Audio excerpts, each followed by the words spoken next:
Sir ಏರುಪೇರು ಅಂತಲ್ಲ, ಇವಾಗ ಏರಿದಾಗ ನಾವು ತುಂಬ ಆನಂದವಾಗಿರ್ತೀವಿ. ಪೇರಿದಾಗ ಅಂದರೆ ಕೆಳಗೆ ಇಳಿದಾಗ ಅಂದರೆ ನೋವಾದಾಗ ಏನು ಆಕಾಶನೇ ತಲೆ ಮೇಲೆ ಬಿದ್ದೋಯ್ತು ಅನ್ನೋ ಥರ ಕೊರಗ್ತೀವಿ. ಹೌದು. ನಾನು ಜೀವನದಲ್ಲಿ ಯಾವತ್ತೂ ಕೆಳಗೆ ಬಿದ್ದಾಗ ಏನೋ ಪ್ರಾಬ್ಲಮ್ ಆಯಿತು ಅಂತ ಅಂದ್ಕೊಂಡೇ ಇಲ್ಲ. ಹಾಗಾಗಿ ನನಗೆ ಅದು ಯಾವುದೂ ನೋವಾಗಿಲ್ಲ.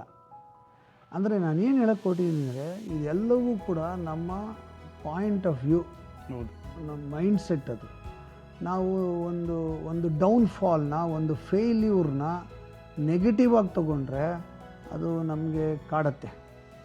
ಅದನ್ನೇ ನಾವು ಪಾಸಿಟಿವ್ ಆಗಿ ಅಥವಾ ಒಂದು ಚಾಲೆಂಜಾಗಿ ತೊಗೊಂಡ್ರೆ ನಾವು ಭಾಳ ಬೇಗ ಅದರಿಂದ ಹೊರಗೆ ಬರ್ತೀವಿ. ಅಂಥದ್ದು ತುಂಬ ನಡೆದಿದೆ ಸರ್.